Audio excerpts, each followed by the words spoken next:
What's up, everybody, and welcome in to another edition of the Sitdown. As always, if you enjoy this video, please make sure you hit the like button and let me know what you think in the comment section below. Also, if you're new around here, you just haven't done it yet, or you're living under a rock, I don't know what you're waiting for. Hit that subscribe button below now so you never miss another Sitdown video. Today, ladies and gentlemen, we are going to get into another mafia topic. And in 2004, the cable news network and TV network A&E would premiere a show entitled Growing Up Gotti. And whether you were a mob fan or not, whether you were a teenage girl, a middle-aged housewife, or a mob aficionado, you tuned in. The show centered around blonde-haired Victoria Gotti, the daughter of the late Dapper Don John Gotti, and her three sons, Carmine, John, and Frank. In the show, we would constantly hear odysseys about the boys' spiked hair and hair gel, their trips to radio stations to canoodle fans, and their trips to the mall and in high school. During the show, though, we would not be presented with one answer to a question. Who is the father of these three boys? Today, we're going to talk about him, a hot-headed individual that at one point his father-in-law would call him an imbecile. The story of the hot-headed lunatic, Carmine Agnello. Next on Sit Down Shorts. Carmine Agnello was born in 1960 in Queens, New York. He would grow up in the sprawling mob territory of Ozone Park, Queens. Now, in a 2004 article titled The Way We Live Now, Questions for Victoria Gotti, Victoria Gotti would outline that by the late 70s, she would actually attend St. John's University in Queens, New York. Around that time, she had been canoodling with an individual called Carmine. And during her time at St. John's, he would regularly pick her up in a flashy Cadillac DeVille. Miss Gotti was smitten by the young kid that was from the other side of the tracks. They began a relationship. She would ultimately graduate from St. John's University and became a writer. She would write for multiple magazines and pen multiple books. Now, Carmine Agnello would deal with the late Dapper Don John Gotti very early. It was alleged that Gotti, quote, hated Agnello, and at one point would actually have to discipline Mr. Agnello for his behavior with his daughter, Victoria. According to mob informant and Gambino associate Peter Zaccaro, he would say in testimony that in 1979, he and mob killer Charles Carniglia were told to, quote, slaughter Agnello, but don't kill him. Now, this would have to do with rumors that were going around that Agnello had assaulted his girlfriend and the daughter of Gotti, Victoria. Now, Zaccaro would detail that he, alongside Carniglia, would beat Agnello with axe handles and at one point would shoot him in his rear hind parts. I don't need to say what rear hind parts are, but they were told basically to dish him a beating, but don't kill him in response to his behavior with the Dapper Don's daughter. I guess Gotti realized, I'm going to do what I have to do to protect my daughter if this is going on. And good for him. He should have. But he realized he couldn't kill the guy, even though I'm sure he wanted to.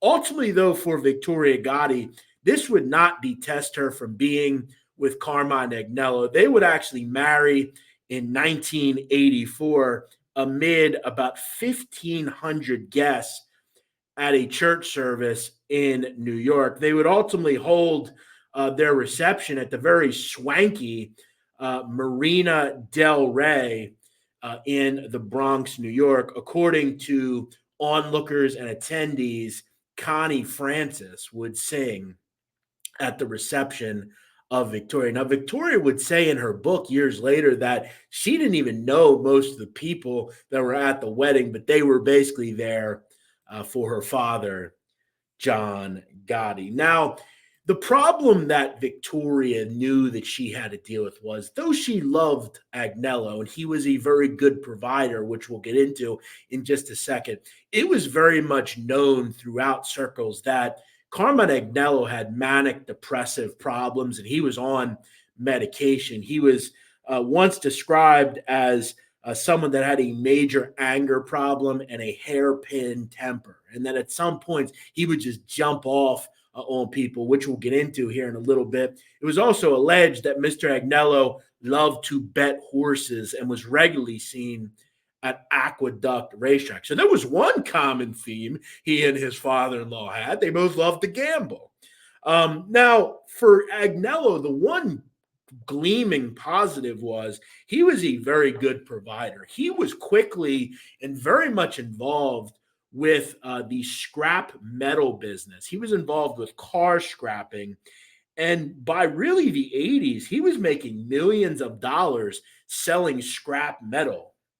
The goal for him was to make as much as possible by any means necessary. He would open a place called Sutphin Auto Parts in Jamaica, Queens. He also owned multiple other auto part scrap stores around Queens and also in the Bronx and around New York. He was one of the kings of scrap metal in New York City. Now, for him, this was huge because he would ultimately allow himself to be able to be a part of the Gambino crime family. By this point, his father-in-law was arrested and in prison, and his basically a family member now, John Gotti Jr., was in control. It was alleged by the federal government that in 1992, Carmine Agnello would become a soldier in the Gambino crime family and finally had gotten his button.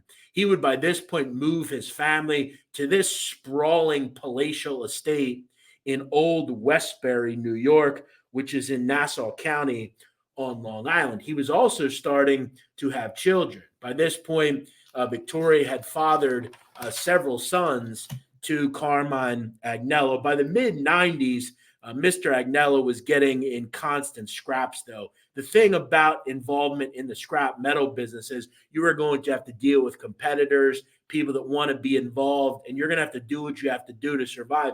It was also alleged by this point that Mr. Agnello was running auto theft rings on behalf of the Gambino crime family. By the mid-90s, Agnello was regularly involved in scraps with the police, including in 1994 when he came out of his auto store in Queens and found that the police were ticketing vehicles outside of his establishment. It was alleged by the police he would get into a Ford Bronco and ram his way into a police scooter. He would eventually be hit with criminal charges for that little piece of work. Carmine Agnello would also be arrested in 1997 after an employee at his auto scrap yard called Jose Pons would allege that Agnello beat him with a telephone after a dispute. Now, ultimately, Pons would drop the police report, I guess, because he had found out that Agnello was a raving lunatic and that he would probably have a problem with that. At that point, it was alleged that he had a hairpin temper and it was known to be on medication. He was also caught regularly threatening employees on camera and was having regular manic episodes. At one point, Victoria Gotti would actually go visit her father, John Gotti, who was at this point in Marion Federal Prison in Illinois. She would say, and he would actually say, Gotti Sr., that in one recording, quote, he's going to get indicted any day, this moron. He would also at one point call his son-in-law, quote, an imbecile. He would also ask Victoria very detailed information about Carmine and his medication, and that was he regularly taking it, and he was going to have these manic issues. So it was very well known, even by John Gotti. He did not like Carmine Agnello. I think it was clear that he never really liked him. Now, at certain points, he was benefiting from Mr. Agnello. It was alleged by the federal government that Carmine Agnello was making in upwards of about $30 million a year. So he was making a lot of money in the scrap metal business. Now, for Carmine Agnello in the late 90s, as we know, the cops are always looking to bust you. In the late 90s, Carmine Agnello was doing a lot of business in an area called Willets Point in Queens. Willets Point is an industrial area near a city field that basically houses scrap metal yards, auto repair shops, basically any sort of auto work is done in Willets Point. It's fairly industrial. A place would pop up in that area called Stadium Scrap. And within a month or so of opening in the late 90s, they began to cut in on Agnello's business. Basically, what they were doing is they were taking business directly away from Mr. Agnello by offering companies more money, basically, to buy their scrap metal from. About a month later, Carmine Agnello would walk in to Stadium Scrap. The problem was Stadium Scrap was a phony business set up by officials in New York. And all the people that were the employees at Stadium Scrap and the owners were actually police. Mr. Agnello saunters in one day and basically says, look, you have to, quote, start doing business with me or, we're going to have problems, basically. In that conversation, alongside an individual called Joe Berger, a person that weighed about 390 pounds, who was a pal of Agnello, he would walk in and tell the cops, quote, I'm sure I can do business with you, or, quote, I can just run you out of business. Now, the undercover cop would basically tell Agnello that they don't want to do business with him. They don't want to take their cars all the way up to the Bronx and pay extra tolls and things of that nature. At one point, Agnello would, quote, say, I'm going to be forward with you. I'm telling you what we can do. We can do business or we're going to be banging heads. He would also say, quote, I'm going to have to get back to you. What I'm trying to say to you is I can do business with you or I can just run you out of business. You can't make it. The undercover would respond, quote, I don't know if you know, but people down here are a little upset with you guys the way you do business. Berger, who is Agnello's companion, says, who's that? The undercover would respond with, quote, everybody. So at that point, Agnello is turned away and told, we're not doing business with you. Fuck off, basically. We're going to do business and you're going to do business and you're not going to shake us down, which is honorable. Who would want to be shaken down by this guy? Okay. Now, about a month later, Carmine Agnello basically says, okay, you don't want to do business with me. I'll just torch your fucking shop. On June 15th, at his shredder company in the Bronx, Agnello would ask an individual called John Roberts to, quote, throw a Molotov cocktail at Stadium Scrap. He would tell the individual Roberts, quote, listen to me. All you got to do is buy glass bottles. Roberts would respond, quote, and bust them? Agnello would say yes, and fill them up and throw them all around the truck, all around the office. Do a drive-by. Get it. I'll give you 2,000 glass bottles, real big water bottles. Throw them over the fence. John Roberts would respond, all right, and just get it, everything all right. Agnello, yes, get in your car, wing it, and keep going. So basically, he had instructed Roberts to do this. Now, Roberts would attempt to do this not once, not twice, but 3 different times. Eventually, the police would catch up with John Roberts, and John Roberts flips and turns a wire on. Now, on the last attempt to do this, he basically would continue to tell Mr. Agnello that he was having trouble doing it because people kept popping up. On the last attempt to do this, Mr. Roberts would respond, quote, yo, I went there. There was only a flatbed in there I burnt. You heard it, right? Agnello, you did? Yeah, I fucking did. I went in that yard. I burnt the flatbed. I didn't get the office. The crane guy started coming. I threw the gas in the flatbed. I burnt that shit up and I left. Now, Agnello was happy about this because finally he was able to do what he needed to do.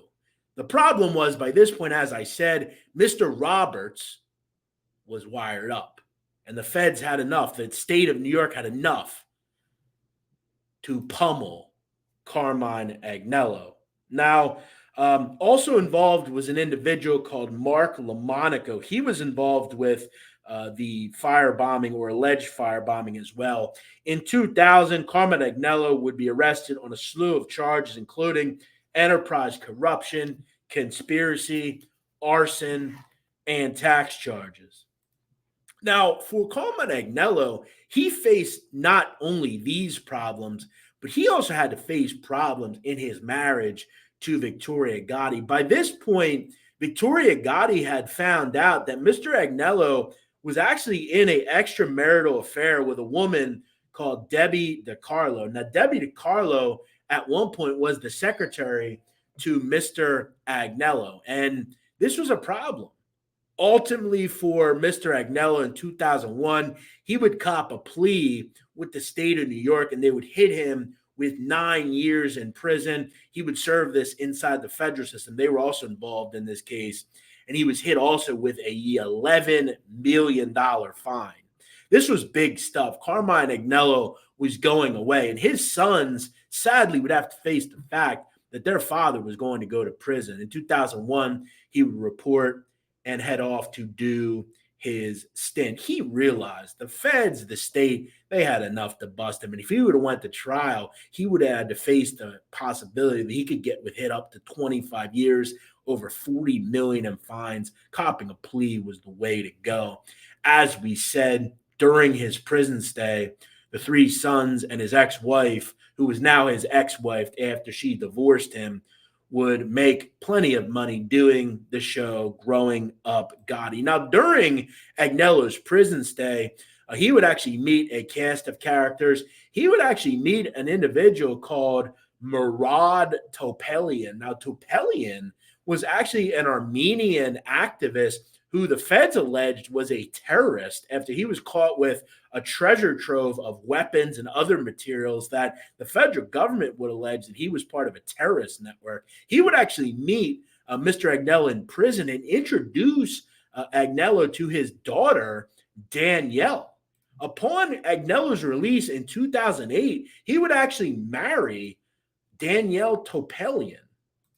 He would be released in 2008 and head to Cleveland, Agnello would, where he would start a new life with his new bride. Around that time in the early 2010s, he would actually open a company, Mr. Agnello, called Eagle Auto Parts. Now, in 2015, Mr. Agnello was again seen here busted by Cleveland police. Now, Cleveland police would allege that during that time when he got out of prison up until 2015, he ran a scrap fraud alleging defrauding a company of almost $4.5 million. What they alleged he did was, by this point, he had this new scrapyard, and he was paying neighborhood kids about $50 a car to steal cars, bring them to the scrapyard, and he was weighing the scrapped cars down with dirt and sand to defraud the price of the metal and to actually enhance the amount of metal they had to make all sorts of extra profits on time and on hand. He was also paying people off to kind of not disclose some of this stuff. He was doing all sorts of defrauding higher up companies that he was selling the scrap to. So they would bust him on that and some other charges. Now, upon being arrested, not only was he arrested, but his wife was arrested. She had been involved as well. Carmine Agnello would ultimately plead guilty to this little piece of work and would pay about $200,000 in fines and receive probation. Now, the Cleveland police would make it very clear they had no knowledge of any money going back to New York. By this point, Agnello is on his own. He has no connection to the mafia. And to this day, he, I would imagine, still owns a scrapyard in Cleveland. I don't know what he does currently. Now, his son would actually follow him into this piece of work and in this line of work. And according to many, some of his sons still have some sort of auto parts connections in New York. They live all just a normal life outside of organized crime. I thought it was important to talk about this guy, a hot-headed guy who really from the beginning, John Gotti never liked. One thing we can say about the late Dapper Don, John Gotti, he had a damn good ability to spot scumbags. There are a lot of scumbags in the Gotti family. We talked about the brothers of John Gotti, Richard and Vinny, kind of, dumb-witted guys. This Agnello was a scumbag. And John Gotti, I think we could always say, is the sheer intelligence of the family. He was one of the smarter people, and he was quick to realize a scumbag when he saw one. As always, if you enjoyed this video, please hit the like button. Make sure you subscribe so you never miss another sit-down video.